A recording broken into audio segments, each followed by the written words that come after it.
And we are live and we are back. Let's go. I'm Corey, your host. One half of Golden Full of Pet Podcast. And I'm back like I never left with another installment of Money Mindset here. On the Golden Full of Pet Podcast, we discuss health and wealth, finance and fitness, and everything in between. We want to make sure you save more and save less and keep making better your best. And I know y'all see the topic, or should I say topics of today's video. We're getting to the bank of mom and dad. That's titled. Oh yeah, the bank of mom and dad. We're gonna get into some black investors statistics. Then we're gonna talk about what happens when you retire with your mortgage. If you probably heard me if you've been listening since the beginning. I've talked many a times about how when people talk about investment planning from a retirement standpoint, retiring with a mortgage/mortgage payment is rarely, if ever, talked about as far as the withdrawal process and what you're going to use that money to pay for.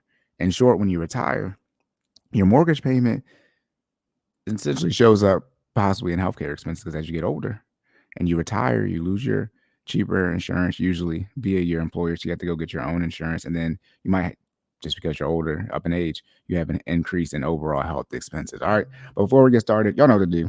Make sure y'all comment, like, share, subscribe, leave those rating reviews for the podcast platforms as well. My information, as well as my coach Jordan information, can be found in the description. And one day it will be a pinned comment. All right. And I know probably the last set of videos, for whatever reason, my Wi-Fi is good, but I think it's when I'm streaming.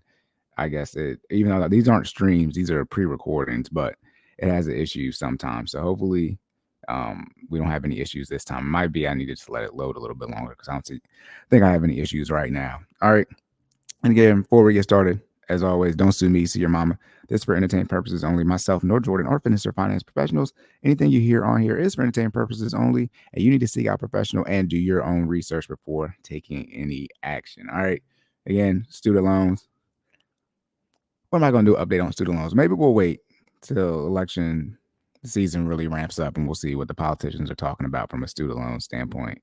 And then, oh wait, where's my mortgage thing at? Okay, cool. And then we'll get into some student loans then. All right. Car payment. I think I got rid of my car payment. Average car payment. Still 726 and 533. All right. All right, y'all. Let's get into it. First one's going to be about, and this is going to be a shorter episode. Again, I told you I'm going to try to cover more topics on episodes. All right. So we're getting bank of mom and dad for this episode. Let me go ahead and share my screen. This is something I saw. And again, on one episode that I did, I talked about how parents are using their children as their retirement plan. But this one is talking about the bank of mom and dad. Young adults still rely on parents. By shout out to the first time listeners out there. This is your first time listening. The names of the authors of these articles I'm assuming that's Anakin, but like Anneken, Tappy, January 29th, 2024. All right, y'all, we're getting some more recent articles. Many young adults don't think of themselves as financially independent from their parents, according to data from the Pew Research Center. They be coming through. Less than half of young adults surveyed by Pew said they're completely financially independent. All right, less than 50%, though this jumps up to more than 2/3 and broaden it to being mostly financially independent. Young women were more likely than young men to say that they were mostly financially self-sufficient.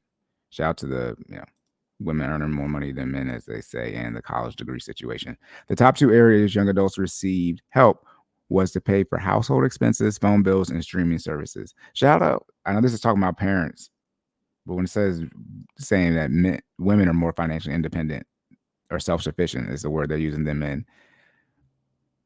Where's the data about the women who are getting their bills paid for by people who aren't their parents? The top two areas young adults receive help for, okay, let's say household expenses, phone bills, and streaming services. I mean, if we're going to count streaming services, most people are sharing accounts. That's why Netflix did what they did. Looking at the parents, nearly 60% have provided financial support to their adult kids, defined as a group age 13 to 34. I mean, I was in that group, age 13 to 30 best. I would say it has to be above 22, because if you're going to college, say I get a full ride scholarship to college, but I'm deciding to stay at home, I wouldn't want those, set of kids or adults, technically young adults, to be included in this percentage, because you're going to college right now, full time in the relative going to college age. Supportive parents, 2/3 surveyed young adults said that their parents did a lot to prepare them to be independent adults, but the economy had other plans for them. Not true. Not true. Financial literacy rate is too high. People have too much when it comes to student loan debts. Student loan debt, your parents did not prepare you at all when it comes to student loans, hence the student loan situation. They didn't prepare you at all in mass when it came to getting a degree / education that could actually allow you to, pay for things in life. Fail there. Yeah, no, no, no, no, no, no. Between the pandemic and also to the economy, if we're talking about ages 18 to 34, this is back in millennials. What is the midway? It's cutting off the early 80 babies, millennials, but this is most millennials and early Gen Z. Back in millennials and early Gen Z who graduated, 2022, 2020, 2022. That's early. That's early Gen Z. The issue is when Gen Z / the back end millennials graduate college in the pandemic era, for those who graduated then, the economy wasn't terrible. Our lifestyle had changed, but people were trying to hire somebody. Maybe not be in your field, but money was out here. Let's be very clear. All right. 2/3 of surveyed young adults said their parents did okay. Between the pandemic era inflation spike, high housing costs. No, see, I need to get a roommate. All right. And inflation didn't go up that crazy. As someone, living through it. Inflation didn't go up that crazy. As I spoke, I believe, on the last episode, that how much did you inflate your lifestyle? Not that the cost of goods that they use to track inflation increase. You're spending more money. Not because the price of things has increased, but you just decided to spend more money. I.e., during the pandemic, you decided to go on vacation when you should have paid down your student loan debt. I think that's going to be my thing for the rest of my life. Y'all was on vacation when y'all should have paid down your student loan debt. All right. And layoffs in certain sectors, young adults aren't facing the easiest conditions. Also, too, don't let this be a knock as someone who stayed at home, right? Supportive parents. It's one thing if you're staying at home and you're not moving forward financially in your career, however you want to phrase it. And it's another thing if you just, bumming at the house when you're living with your parents. But most people are graduating college with student loan debt. I think it should be recommended that you, in like the general route, that you stay at home until your student loan debt is paid off, since the student loan debt is such a big situation. And then on top of, they're going to complain about inflation, housing costs, things like that. Stay at home, pay off your debt, build up your savings. And in that time as well, because it's going to take a couple of years, you're going to be advancing your career. And then by the time you get your debt paid off, you have some years in your career, assuming you picked a proper career field where you can actually make some money out here, you're going to be in a position where it's time to move out, that, hey, you got a positive net worth, you got 3 to 6 months of expenses, and hopefully your financial literacy has increased and you're ready to actually get out here in the world. It doesn't make any sense for people to go out here when they're not ready to financially do it. Not to mention that, let's be very clear, 3-income household is better than 2-income household. Everybody talking about here they got to get multiple jobs. Assuming you're working financially, it should be a benefit to your parents. It shouldn't be less of a burden because you should be bringing in more money than what your expenses are. I mean, let's just be very clear. All right. Not to mention, once you get, up in age, I remember once I started going to college and I was staying at home for my last 3 years, the AC and the heat wouldn't kick on when I was home because mom was like, yeah, ain't nobody home. We're not used to nobody being home right now. So, we turned it off. So that type of stuff goes down. You're a young adult, so you're probably going out more, things like that. You're probably be feeding yourself more, going to have to eat more, things like that. So there shouldn't be a true increase financially on your parents if you're out here making your money and taking care of your bills. Some of y'all need to pay off your parents' student loan debt, like I did, the Parent Plus loan. Not that you have to, but you want to talk about, hey, it's not like I was out here bumming for free. Y'all see it. Y'all can check, my Instagram, my TikTok, might be on Twitter too. I paid off well over $20,000 in Parent Plus loans. So I just wasn't out at home doing nothing. And then at my house, everybody's house is different. We got to pay tithes. So, as Drake said, it's gross what I net. I was paying tithes too that whole time I was paying off my student loan debt on top of that. And the tithe was 10%. For those who don't know, and that was 10% of my gross. So I could have paid off my debt way faster if I didn't pay tithes. Not that I would have, but just far from a financial standpoint. While young adults of today are more likely to have a college degree, right, and work full time than their counterparts 30 years ago, they're also in more debt. To pay for college and housing. I want to say this. I do not read these articles ahead of time. This is why I always talk about student loans, because when we talk about millennials and younger, the student loan situation is the biggest financial mark on all of us as far as being part of the millennial generation and younger. Student loans is destroying and has destroyed this generation and the ones after. Equally helping out their offspring doesn't go unnoticed by parents' budgets either. Okay, here we go. More than 1/3 said helping their children financially over the past year has never affected their own financial situation. That's what I'm talking about. Your parents shouldn't be helping you financially in the sense of whatever bills they were paying for from a housing standpoint. Let's say they're paying, obviously they're paying the rent or mortgage, groceries, things like that. Groceries shouldn't cost that much in the sense of you should be able, eat what you're eating. Right. I talk about utilities. Look, you grown now, so your ass gotta get out the shower. Make sure you turn them lights off. Right. I feel like I'm Terry Crews off everybody hates Chris right now. As soon as I see a light on nobody in the room, I go in there, I turn that joker off. Why is this water running? Yeah, don't run up the cost. Take faster showers, things like that, or help out. Right. Or help out, whether it's taking that off, the student loan payment that your parents have to make for a parent plus loan or chipping in some money. But if you coming out of college making $40,000, $50,000 and you staying at home, even if you have student loan payment, hopefully you don't have a car payment and credit card debt, but a lot of people do as well. On top of that, you should still be able to help out where needed if your parents need it, so they're not quote unquote supporting you here for this 1/3. And then on top of that, make some progress financially. All right. Give me a second. I'll be right back. All right, y'all, my bad. But yeah, if you're a child and you're staying at home and you're past that relative, graduating college age, that 21, 22 age, you should be working and helping out financially. I wasn't out at home just bumming it. You should be doing what you can to make progress financially so you don't put your parents in that position. Because regardless of what the numbers say, a lot of people when they move out are still dealing with getting help from their parents from a financial standpoint. All right. But again, y'all get look, quick article. Again, the Bank of Mom. Oh, snap, here we go. The Bank of Mom and Dad, Young Adults Still Rely on Parents by Anakin Tappy to Pay, January 29th, 2024. All right, now we're going to get to the next article. Here we go. We're talking about, don't tell me it's not working. Oh, here we go. Let me see how that looks. This is on Yahoo Finance, but and that last article was by SoFi. Here we go, Yahoo Finance, Afrotech section. Black investors have become the fastest growing demographic of stock buyers in America, according to a report. I wonder if we're going to get how much their return is during this time frame. Samantha Dorska, January 16, 2024, 2-minute read. Why did I say 2-minute read? Anyway, young Black investors are taking an initiative in the stock market. According to a study conducted in 2022 and now released by Ariel Investments and Charles Schwab, 68% of Black respondents under 40, so essentially millennials and younger, are now investing in stocks in comparison to 57% of younger white respondents.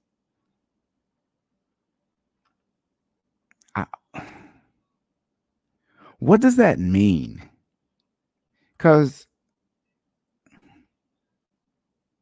in short, even though this is 68% of Black, assuming they ask the same amount of Black people and the same amount of white people, but if we're going to apply this 68% to all Black people, millennials and younger, and 57% all white people, millennials and younger, it's still a significantly larger percentage of white people because there's so many more white people than Black people. Oh my goodness. You're seeing topics of money and investing coming up at the dinner table, slightly more among Black families than they had ever before. How do you know this, Ariel Patrick? Chief communications officers at Ariel Investments told the Wall Street Journal. Were you there at these dinner tables and these meetings? Are you invited to the cookout? In December 2023, the Wall Street Journal disclosed a broad statistic about Americans indicating that 58% of U.S. households possess stocks in 2022, marking a 5% rise from 2019. When we're saying stocks here, are we talking, and I'm asking questions like they're going to answer, are we talking about just like, taxable brokerage accounts or single stocks, which would be, taxable broker account or IRA? Or are we talking about in general, like investments, including 401ks here, retirement plans? Based on a Federal Reserve survey, the data encompassed individual shares, funds. Okay. When I tell y'all, I do not read ahead. And this is why it's so funny, because for people who read ahead and they watching this, they can see that it says based on Federal Reserve survey that data encompass individual shares, funds, retirement managers accounts. But I do not read these articles ahead of time, and I don't read ahead. So y'all can get that live reaction. This is including everything, which is good. If black people are seeing an increase in more professional jobs, right? In the sense where the data is talking about how women have more degrees, Black women have more degrees than Black men, and they're getting these professional jobs. We should see, and because a lot of companies now auto enrolling you essentially into 401k, we should see an increase there. The rise credited to the aftermath of the pandemic, which shifted financial habits for Americans and led to the first investment in the stock market for some. Okay. It created a whole generation of investors. Anthony Diener, CEO of mobile brokerage Webull US, said, according to the outlet, it is important to note an alarming trend reported by Ariel Investments and Charles Schwab among Black and white investors. While it does not appear individuals are energized when it comes to investing, there also appears to be a lack of education surrounding those investments, according to the study.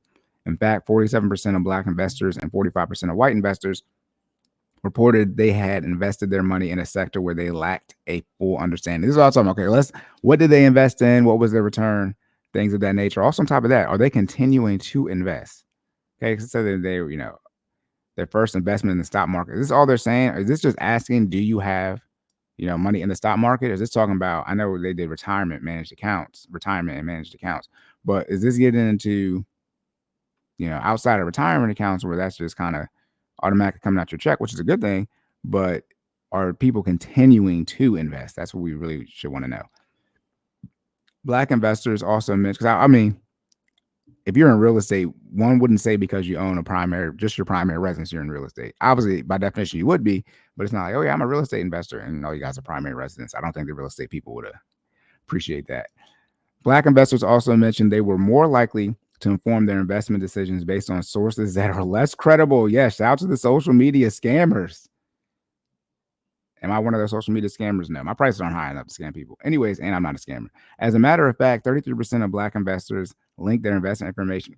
I swear to God, I do not read these articles ahead of time. They link 33% of Black investors link their investment interests to information found on social media, a number higher than that of white investors, which was less than 25%. See, data like this too, what are the percentage of Black people versus white people on social media? My guess is race doesn't play an factor between Black and white people when it comes to social media. Maybe it does. I don't know. Black people run Twitter, or X, formerly known as Twitter. I know that. I don't know if Black people run Instagram, but as they call it, Black Twitter or Black, I won't say Black X. I sound crazy. Anyways, the confluence of low stock market participation, appetite for risky investment options, and alarming lack of knowledge about fundamental investing principles is a red flag about the critical need for greater investor education. Melody Hobson, co-CEO and president of Ariel Investments, said in the study. Yeah, rule one of investing: don't invest in things you don't understand. So, was it a third of people? No, 45 and 47%. 47% Black people and 45% white people invested in money in a sector they lack understanding. So, almost half of Black and white people broke the rule. And I don't know if this is 50% of the 68%, 50% of the 68%, or almost all the Black people that invested in a sector they didn't understand. I don't know what that is. Many new young investors have never experienced market volatility like we've seen in the last couple of years. There hasn't been that much market volatility. If you got in, if they're saying the pandemic caused people to invest, the volatility in the market from a pandemic standpoint happened at the very beginning of the pandemic as well. They were in sync with each other. I was gonna say synonymous. I don't know if synonymous is the right word, but they were in sync with each other. The market crashed sometime in March 2020. That's when the pandemic started. Officially, I guess you can say from United States standpoint, because talking about the United States stock market, they were at the exact same time. So if Black people started investing during the pandemic, it wouldn't have been right at the beginning of the pandemic because nobody knew the pandemic was the pandemic at the beginning of the pandemic. That's not how it worked. So if you waited the perfect time to buy was when the market dropped. So all those people got in then, if they happened to invest, in March 2020, they should be up crazy. Market went down. Last year was 2023. So 2022, the market had a negative return, but I mean, it doesn't go up every year. So I guess this is a lack of information, but it wasn't crazy volatility. If you do, again, index funds, right? S&P 500 type things, broad indexes, not investment advice, not a financial advising, but the stuff that the professionals recommend, they say you do, i.e. like Warren Buffett says, you'd have been good.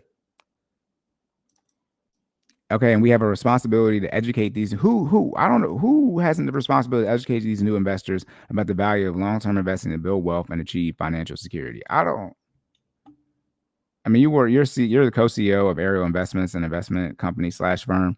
But when we say they have responsibility, people need to be autodidactic. That's one of the issues. People rely on others to gain information. Hence, what y'all said about the social media. That's the issue. You got to go out here and do your own research, do your own fact checking, and get as much information as possible before you even go see a professional. That's the one thing when I tell my clients. I tell them this is not a full-time, this is not a permanent service. Eventually, I want you, and you need to leave me. And for those of you who want to have, do some crazy wealth building, you need to seek out a professional. And I give them the information and the credentials they need to seek out when they actually go seek a professional.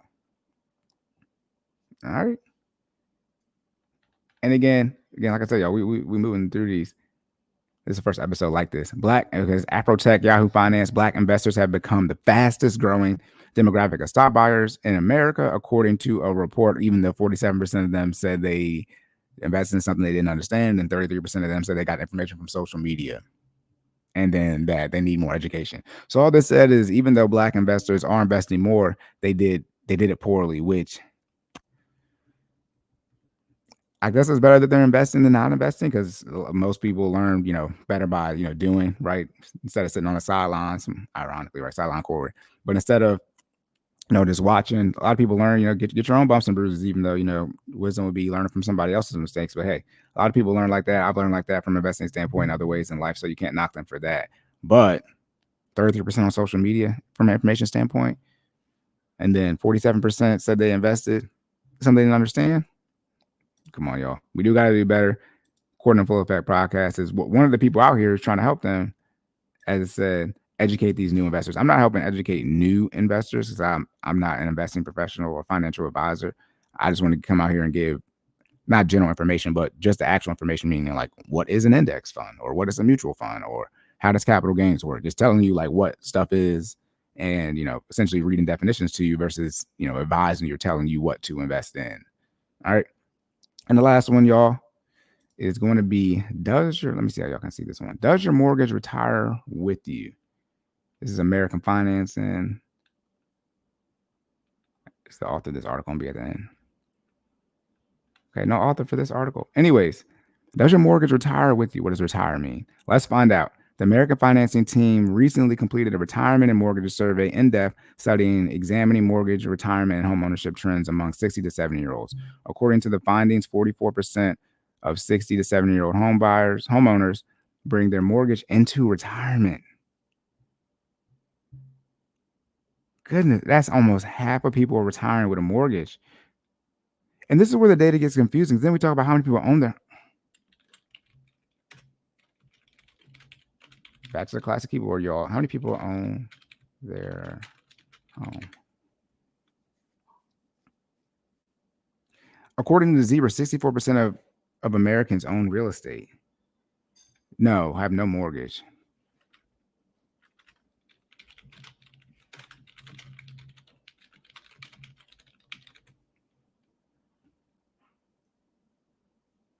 Okay, 40% is saying own it outright without a mortgage. Okay, that makes a little bit more sense. That's 84% here. Okay. And 32% predicted will take them more than 8 years to pay it off. I guess that's post-retirement. An additional 17%. And this is the thing. So it's going to take you 8 years to pay it off. Let's say most people get a 30-year mortgage. Let's say 60 minus 22. That's 38. Okay, I know a lot of people don't think, but if you're 38 in 22 years, you'll be 60. All right, if you get a 30-year mortgage in your mid to late 30s, even 40s, you're going to be at retirement age in 30 years. One of the reasons I don't recommend a 30-year mortgage. And if you do get the 15, pay it off faster than that.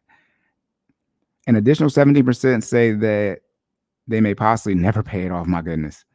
These result, and this is where we get to estate planning. Y'all want the house, but you can't get your parents' house. They never paid it off, or they took out a HELOC, home equity loan, a line of credit, a reverse mortgage, a second mortgage. I'm trying not to talk faster, but I just get so intense with it.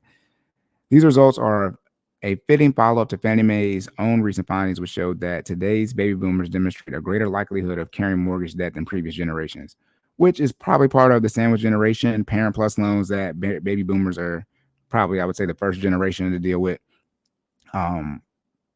Children staying at home longer / becoming financially independent, taking them longer to become financially independent. A lot of things that baby boomers, deal with as well, as far as when most, not all, but a good amount of millennials / Gen X. I mean, our parents it's a likelihood that our parents are in the baby boomer generation. So whenever you see any financial dependency that Gen Z or millennials or even Gen X are facing, those parents are going to be early Gen X or likely in the baby boomer situation. Both my parents are baby boomers. If you're an 80s baby, your parents are baby boomers. All right, and all 80s babies are millennials, except 1980. Millennials are, I think, 1981. All right, never paying it off. And again, if you got your parents not gonna pay off their mortgage, like you gotta think about that, because then everybody wants the house, but you gotta own the house to get it. And if you don't, that debt's got to get satisfied. You can't just take ownership of the house because it's your parents' mortgage and they're dead. So a new mortgage, you can't. That person can't keep a mortgage forever. They dead. Such findings expose an unfortunate reality for many of today's baby boomers. Many in this age group will continue to bear the burden of debt well into their 70s. My goodness, average age people dying is 80. Educational opportunities. Overall findings show that a majority, 64 to 70%, 64% of 60 to 70-year-old homeowners plan to remain in their current home. Excuse me. That's good. And 62% of these individuals plan to leave their home, okay, to their children/estate. The survey also revealed a majority, 71% of 60 to 70-year-olds would be likely to make home renovations rather than move in the event that a health issue affected their mobility and or comfort at home. Depends on the health issue. Depends on where that's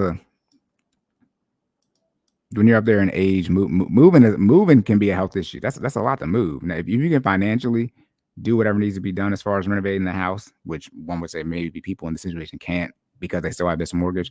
But if in general it makes sense financially, then go ahead and renovate your house. Telling a 60 to 70-year-old that they need to move, it's got to be a very bad situation. Interestingly, nearly 63% of participants believe their savings would cover home renovations. That's not what it's for. If modifications became necessary, yet one question needs to be asked: how will these individuals afford to remain at home and make modifications if they run out of savings? When nearly half, 40% of those surveys reported being unsure of what they would do in the event that retirement funds ran low. Exactly the data about how much money people actually have in retirement. A lot of people talk about how much money you need to have. This is why I don't think I've ever done these videos where, how much money should you have saved by this age, or how much money? Nobody has any money saved. The most amount of money people roughly have saved in any age demographic from a retirement standpoint is $250,000 roughly. Okay, and that's not enough. All right, how long before retirees pay off their mortgage home? All right, 20% said less than a year, almost 14% said 3 to 5, 32% said more than 8, 6.5 said 1 to 2. Okay, I did this wrong. 6.5 said 1 to 2 years, 11% said 6 to 8, and then 16% said possibly never. So we're looking at almost half of people said they'll take 8 years and never pay it off. That's crazy. With so many older Americans carrying mortgage debt with them later in life, and many expressing uncertainty about the financial future if savings ran short, this could very well prove to be an increasing concern among retirees. That's why it's imperative that mortgage lenders make an active effort to discuss debt relief options with aging homeowners. Connecting baby boomers with key resources can provide important benefits and ease the burden of mortgage debt. Okay, we got some financial solutions. For instance, opting for a mortgage refinance can end up saving homeowners a significant amount of money. This shout out to Gary Vee. We have to start saying at one point in time, you are too old in the sense of your runway, your room for error, your margin for error is gone. And retirement age might, in your 60s or 70s might be it. Shout out to Colonel Sanders. Colonel Sanders is the only person I'm aware of that made a whole bunch of money at retirement age. When you get at retirement age, 50 is the cutoff. 50 is the age where even the government says, hey, we're defining this as the cutoff age for being on time, because if you're at 50, we will allow you to do a catch-up contribution. You can only catch up to something if you're behind. So 50 is that marker. 60 is 10 years after 50. 70 is 20 years after 50. So when we talk about people doing a refinance on a mortgage, why definitely don't. Most people, not all, but most people, when they do a refinance, they extend their term. So say you've been in the third year, you paid off for 25 years, then people will refinance and get another 30-year mortgage. That's 35 years to pay off that house. And originally it was only going to take you 30 years because you've been paying over 5 years. And then you just now you just got another loan, essentially another mortgage for 30 years. So that's why when you see people it's going to take 8 years, almost 20% think they'll never pay it off. Refinancing, not for everybody, but most of the time, adds more years as far as paying off the house or loan or mortgage, not less years. Through refinancing, borrowers can lower their interest rate. Interest rates are not lower. When was this article written? I don't know when this article was written, but interest rates have not been going lower for some years. They can even take cash out. Okay, don't use the home equity either. Put another link. Jesus. The study supports or do a reverse mortgage. The study shows a popular choice among homeowners with the majority. Okay, survey 58% refinance their home at some point. Okay, 72% of these individuals have done so to lower their interest rate. I guess it's just speaking overall. Additionally, homeowners over 62 can take out. Oh my, don't do the reverse. I don't read the articles ahead of time. A home loan designed to convert a portion of home equity into cash rather than the borrower paying the lender. The lender makes tax-free payments to the borrower. This route can be advantageous as it allows individuals to maintain ownership of their home without making payments, so long as they remain compliant with the loan terms and requirements. Plus, the cash received can be used however they see fit. Yeah, don't do the reverse mortgage. They can do renovations, pay off credit card today. Okay. Cover senior care expenses. That if you're in a situation where you might have to do a home mortgage, you probably might need to sell the house. That'd be a situation like you might need to sell the house, or just do a little bit, plan a little bit early on. You might need to. That's one thing too. Some people want to retire with no money. It's like, can you work longer? If you're in a situation where you're not doing a physical labor job, are you in a position to work longer? So it's actually 3 to 4 years. One would say you're making the most money you've ever made in your life because you're near retirement age. If you sit down with somebody and actually do some proper financial planning, I got to work another 10 years. You might got to work another 3 to 5 years to put yourself in a better situation.